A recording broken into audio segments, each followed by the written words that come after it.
안녕하십니까? 2020년 2월 27일 목요일입니다. 오늘 말씀은 요한복음 15장 1절에서 8절까지 말씀입니다. 나는 참 포도나무요 내 아버지는 농부라. 무릇 내게 붙어 있어 열매를 맺지 아니하는 가지는 아버지께서 그것을 제거해 버리시고 무릇 열매를 맺는 가지는 더 열매를 맺게 하려 하여 그것을 깨끗하게 하시느니라. 너희는 내가 일러준 말로 이미 깨끗하여졌으니 내 안에 거하라. 나도 너희 안에 거하리라. 가지가 포도나무에 붙어있지 아니하면 스스로 열매를 맺을 수 없음같이 너희도 내 안에 있지 아니하면 그러하리라. 나는 포도나무요 너희는 가지라. 그가 내 안에 내가 그 안에 거하면 사람이 열매를 많이 맺나니 나를 떠나서는 너희가 아무것도 할 수 없음이라. 사람이 내 안에 거하지 아니하면 가지처럼 밖에 버려져 마르나니 사람들이 그것을 모아다가 불에 던져 사르느니라. 너희가 내 안에 거하고 내 말이 너희 안에 거하면 무엇이든지 원하는 대로 구하라. 그리하면 이루리라. 너희가 열매를 많이 맺으면 내 아버지께서 영광을 받으실 것이요 너희는 내 제자가 되리라. 아멘. 예수님께서는 참 포도나무라고 말씀하셨습니다. 그리고 하나님 아버지는 농부라고 하셨습니다. 그리고 우리는 가지라고 하셨습니다. 그래서 가지가 참 포도나무에 붙어 있을 때에 많은 열매를 맺게 된다고 말씀하셨습니다. 2절에 보면 열매를 맺지 않은 가지가 나옵니다. 이것은 행함이 없는 성도를 말하는 것이죠. 더 열매를 많이 맺게 하신다고 하는 이 열매는 성령의 9가지 열매로서 하나님께서 우리를 통해 얻으시려고 하는 성품이라고 할 수 있습니다. 물론 그것보다도 훨씬 더 넓은 의미의 하나님의 복이라고 할 수 있겠습니다. 5절에 보면 후반절에 나를 떠나서는 너희가 아무것도 할 수 없음이라고 기록합니다.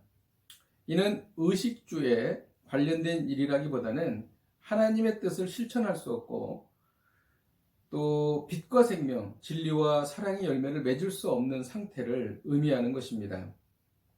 오늘 말씀을 통해서 우리가 삶 속에서 적용할 수 있는 말씀은 3절입니다. 너희는 내가 일러준 말로 이미 깨끗하여졌으니라고 기록합니다. 이 깨끗하여졌다라고 하는 말씀은 가지를 손질한다라는 뜻입니다. 가지를 손질하는 이유는 더 열매를 많이 맺게 하려는 것이죠. 잔가지가 많으면 양분이 분산되어서 열매를 풍성하게 맺을 수가 없기 때문입니다. 우리도 신앙생활을 할 때에 신앙생활의 열매를 더 맺기 위해서 손질을 해야 합니다. 우리가 신앙생활에서 손질해야 하는 것은 무엇일까요? 잡다한 관심사를 내려놓고 하나님이 기뻐하시는 일에 집중하는 것입니다. 예를 들어서 시간을 허비하는 그러한 습관들을 정리하는 것이죠. 그리고 쓸데없는 관심들을 정리하는 것입니다. 그리고 하나님이 기뻐하시는 일에 집중하는 것, 이것이 바로 가지를 손질하는 것입니다. 또 우리의 삶 속에서 가지를 손질하는 것은 음란하고 악한 생각을 버리고 거룩한 생각에 집중하는 것입니다.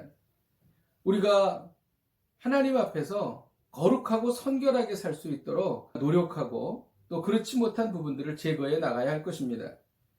그리고 우리가 삶 속에서 가지를 손질하는 것은 고난을 통하여 성화에 집중하는 것입니다.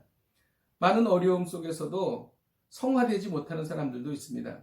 그러나 고난을 통해서 성화되어 간다면 이것이야말로 삶 속에서 가지를 손질하는 것이라 할 수 있겠습니다.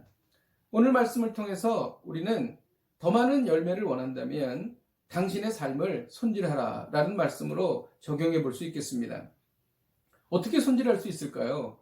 3절에 보면 너희는 내가 일러준 말로 이미 깨끗하여졌다라고 말씀하십니다. 깨끗하여진 이유는 예수님의 말씀 때문인 것이죠. 3절에 기록된 것처럼 하나님의 말씀을 기준으로 손질해야 합니다. 말씀을 기준으로 놓고 그 기준에 벗어나는 것을 손질해 나가는 것입니다. 말씀을 기준으로 놓고 삶의 우선순위를 정하고 그 기준에 따라서 제거할 것은 제거해 나가는 것을 말합니다. 삶을 잘 손질하여서 열매를 많이 맺으면 어떤 일이 일어날까요? 7절에 보면 너희가 내 안에 거하고 내 말이 너희 안에 거하면 무엇이든지 원하는 대로 구하라. 그리하면 이루리라고 말씀하셨습니다. 우리가 하나님께 구하는 대로 이루어 주신다는 것이죠. 물론 그것은 하나님의 뜻에 합당한 것을 구할 때에 이루어지는 것이죠. 그 말씀이 너희가 내 안에 거하고 내 말이 너희 안에 거하면이라고 하는 조건이 되겠습니다. 잘 손질하면 어떤 열매를 많이 맺을 수 있을까요? 8절에 보면 너희가 열매를 많이 맺으면 내 아버지께서 영광을 받으실 것이요 너희는 내 제자가 되리라고 말씀하십니다. 하나님께서 영광 받으시고 우리는 예수님의 제자가 되는 것입니다. 기도하겠습니다. 하나님 아버지, 오늘 말씀을 통하여 우리의 삶 속에서 잔가지들을 정리하기를 원합니다. 잘못된 습관들, 그리고 본질적이지 않은 관심들, 이러한 것들을 잘 손질하기를 원합니다. 그리하여 열매를 풍성하게 맺을 수 있도록 은혜 베풀어 주옵소서. 예수님의 이름으로 기도하였습니다. 아멘. 할렐루야. 오늘 하루 사실 때에 우리의 삶 속에서 쓸데없는 필요 없는 잔가지가 무엇인가를 잘 깨닫고 또 이것을 손질하셔서 삶의 열매를 풍성하게 맺으시기를 주님의 이름으로 축복드립니다. 오늘도 담대하게 승리하십시오. 내일 뵙겠습니다.